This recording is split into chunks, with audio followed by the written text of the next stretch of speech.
On today's Fast Five, we're talking about the latest software update that's expected to come, the winner of last week's giveaway, including a new giveaway for next week, insurance companies are starting to write off Teslas, how do modifications and accessories affect your warranty, and what can we expect on Investor Day coming up on March 1st. So first up is a software update. So let's first talk about the non-full self-drive, and right now the latest update, the one that most people have, is the 2023.2.10, and that is also the latest update that we are seeing according to the stats app. Now most people are on that update. In fact, 54.2% of people are on that update. And if you're not on the update, it may be because you don't have your software updates to advanced. It's a little toggle switch on your Tesla screen, or because you've decided just simply not to take the update because you're trying to get into the full self-drive program. You don't want to reset your score for whatever other reason. On the full self-drive front, we don't have any new updates from last week to this week. We should be on the 2022.44.30.10. That is the most recent one out there. And we got some conflicting information about this update last week. I heard some people saying that they were getting a big increase in phantom braking. So I put the question out in last week's video, and most of you guys came back and said that that is actually not an issue, that for the most part, it's running great. So glad to hear that the phantom braking at least is not getting any worse. Now, Elon did tweet that the version 11.3 is very close to being released for limited release. That usually means like internal employees. But he did say that version 11.3.2 would be the one that most likely will be mass wide release. And of course, we do have big expectations for version 11, so we'll be watching that closely. Now let's talk about the giveaway winner. Now last week, the developer of the Stats app reached out and said, hey, let's give away 2 codes to your followers. So over last week, you guys have been commenting and tweeting me on Twitter saying, hey, give me one of those codes. And today we're going to be doing the giveaway for that. And as you guys know, my giveaway selection is very scientific. It involves a daughter of mine going eeny, meeny, miny, mo and picking one. And the 2 winners from last week for a 1-year subscription to the Stats app free of charge are Joe and Brent. So I have your pictures and Twitter up there on the screen. So what you need to do is just check your direct message. I'll have sent you guys your free codes here when I get them from the Stats app now that this has been completed. And so just check that in the next couple days. And by the way, congratulations. Now let's talk about this coming week's giveaway. And the sponsor of this giveaway is ca.temai. ca.temai is a top of the line accessory company. Every product they come out with, people love. It's super high quality. And what we're going to be doing this week is the front driver and passenger trays for the Model Y. These trays are one of my favorite accessories we have inside of my wife's Model Y. You put water in there, a spare pair of shoes, your umbrella. There's actually a ton of space underneath those seats that are just simply not being used. And remember, if you don't win, you could always use my discount code below to pick up some of these yourself. So like last week, all you need to do is go over to Twitter. You need to follow me. You need to direct message me and just say, I'll take one. And you've entered into the drawing. Also, just a quick fact before we get into our next 3 topics. Did you know that 1 out of 10 cars that are sold in California are Teslas now? Thought that was quite interesting. Saw that on Twitter. And of course, nothing's ever wrong that was said on Twitter. Okay, so the first main topic of today is this. Insurance companies are starting to write off mildly damaged Teslas. In other words, saying it's too expensive to repair them. Now, the main consensus here is just that a broken Tesla, even a very mildly broken Tesla, is just simply too expensive to fix. Now, Tesla and insurance companies have different ways that they are dealing with this. Insurance companies, like I said, are just simply writing out the vehicles and just setting you the value of them. But Tesla's doing something a little bit different. Elon said that they are starting to make design changes and software changes that is going to make repairing a Tesla cheaper. Because of course, Tesla knows this is a problem. Now, there is something called the right to repair laws out there, and they're starting to take more traction as time goes on. In fact, in New York, these laws were just signed into place that allows you to have more, rights to repair your own vehicle. But just because you can do something doesn't mean you can afford to do something. And unfortunately, when it comes to Tesla specifically, even very low mileage Teslas are being cast away, saying they're just too expensive by the insurance companies. I mean, we're talking vehicles with only 10,000 miles on them. So according to Reuters, they looked at a recent salvage auction and found that the vast majority of 120 Model Ys had under 10,000 miles on them. That's insane. 120 Model Ys, less than 10,000 miles on them, at a salvage auction. And the range of price paid for these cars was between $60,000 and $80,000. Now, on these specific cars, we don't know exactly what the damage was because it's not listed, but we know when an insurance company scraps a car, it's because the repair costs were deemed too high. But here are a couple examples that we do know about. There's a 2022 Model Y was in a front head-on collision. Of course, we don't know how bad the collision was.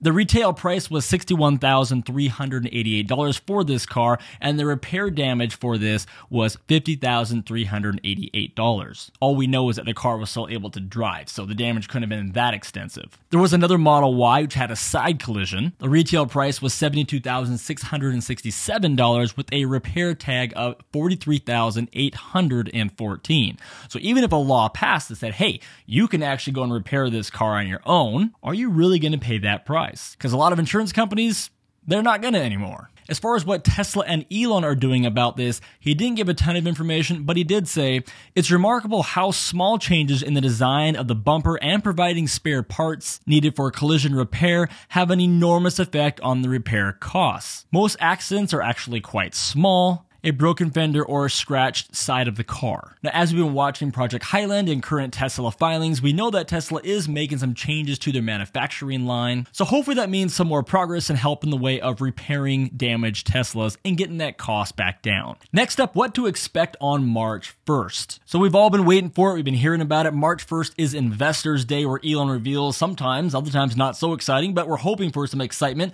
some new things about Tesla, what they're going through, some good stuff. Hopefully it's going to be some answers to some questions. Now, I already mentioned Project Highland, which is what, we're calling it. It's not what Tesla specifically is calling it, but we're hoping to have a little bit more information on what they're doing with all their work at Tesla, with their manufacturing lines. Are they creating a new car, a new hatchback? Are they taking the current Model 3 and simplifying it down even further, making it more affordable? One thing we are looking forward to is that Elon tweeted on the 7th that he'll be revealing the path to a fully sustainable energy here on planet Earth. Now, we know this has been a big plan of Elon's for a long time. And the plan came in basically 3 different parts. And we've known about the first 2. The first part was to create a car, an electric EV vehicle that could be in everyone's driveway. It started off with the Roadster, which is going to fund the different models, getting down to where you have a very affordable Model 3 that anybody can buy. In 2016, Elon revealed the second part of this plan. They were going to expand the production line further with solar roofs, with battery storage, as well as full self-driving.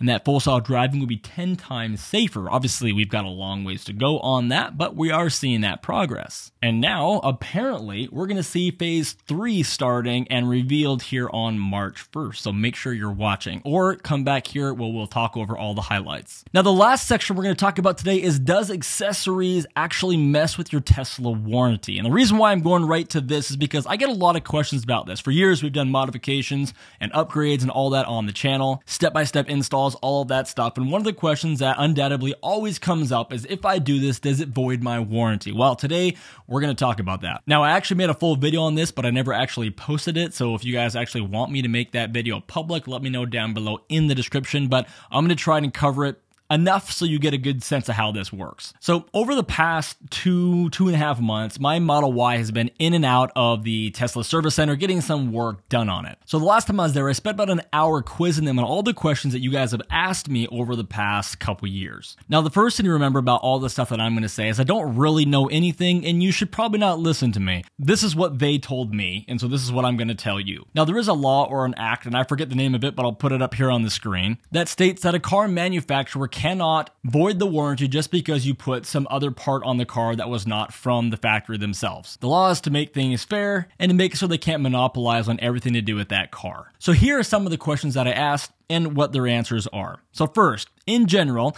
does adding accessories or modifying your car void your warranty? The answer is simply no. By just simply putting the modification on your vehicle, it does not void the warranty. Here's how it works. If you put something on the car that was not originally on the car, that part you put on the car is not covered under the Tesla's warranty, obviously. And if Tesla can prove that what you put onto the car has in some way damaged or influenced another part of the car, then Tesla does not have to honor the warranty on that specific part. But by putting on a new steering wheel, for example, it's not going to affect the warranty of your back seat or your stereo system. Each part of the warranty is its own entity, its own thing.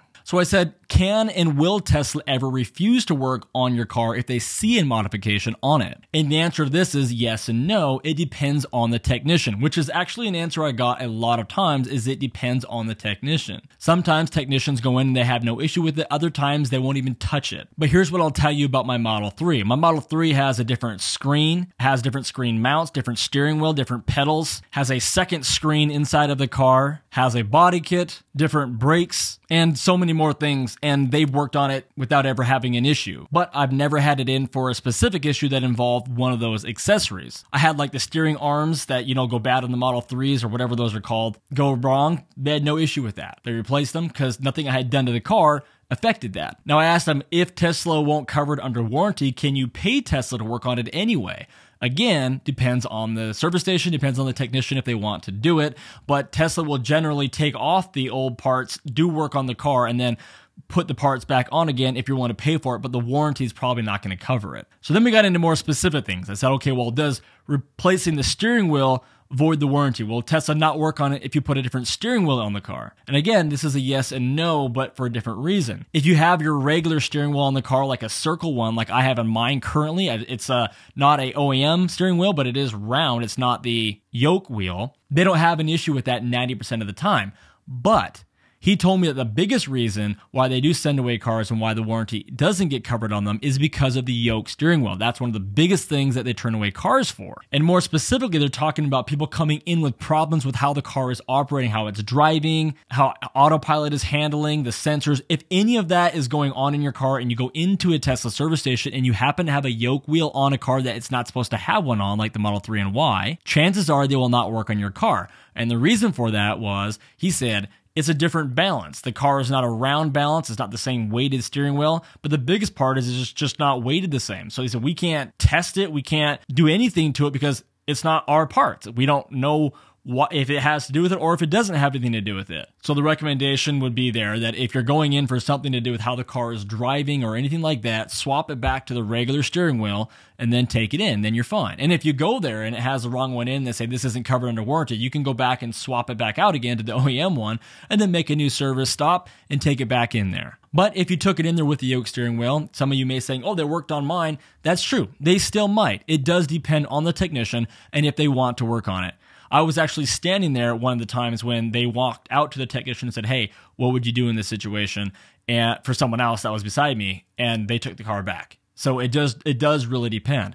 But over and above, the main thing here is that it depends on what you're doing. If you just put on mud flaps, which is a video we're going to be doing on the Model Y here soon, that's not going to avoid any warranty. Go into their service center with no issues. If you want to put a second screen in the car, like I have above my steering wheel, what would happen with that? He said that wouldn't do anything as long as it's not spliced in. He said a lot of the problem is a lot of these, like the power frunk and the power trunk. So my car didn't come with those because it's a 2019, my Model 3. It didn't have the power frunk and trunk, but I installed it in both of mine. And he said that that's fine normally, except if you spliced into the original wiring of the Teslas. And a lot of these manufacturers, not ones that I would ever show on this channel, but a lot of these guys, that's what they do. They have you splice into the current wiring harness of the Tesla. And that is where an issue comes in. If you have any kind of electrical issue and they see that, they will stop right there and not go any further. You would have to then go in, take that back out, then take it back to them, and then they would work on it again. But if they saw that in there, that they're going to stop. But if you get ones from like Handshell, like the ones that we have in my car that I've talked about here on the channel, and we've shown here on the channel, they're just plugged. There's just a simple connector that goes into the computer of the car, and there's a relay that connects the original wiring harness. Nothing is tapped into a nothing, and that's fine, maybe. I always say maybe because they could see it there, and they could make you still unplug it and plug back to the original setting there before they actually worked on the car. So anytime you're going to do it, this is the main thing. Anytime you're going to do a modification to your car, just know there's a chance Tesla's going to make you undo that before they're going to work on it if there was an issue. You have to go into it knowing that. It's not that they won't do it, it's just they won't do it if it's not in the original OEM setup that you bought the car with. So you shouldn't be afraid to do add-ons onto your car. You shouldn't be afraid to make your car look the way you want and have a lot of fun with it. I have never yet had an issue with mine, and if I did, I just replaced that part temporarily and then put it right back to where it was once I brought it back from the service station. So let's end with the question of the day, and that is, when do you most often use autopilot or full self-drive? Is it on the freeways or is it in the cities? Leave a note down below in the comments. Look forward to talking to you guys then. And of course, we'll see you on next week's video. Thanks for watching. And don't forget to subscribe. Don't forget to hit the like button. It really helps this channel grow. Appreciate all of you guys for coming around and watching and waiting to the end of the video here. And I'll see you guys next week.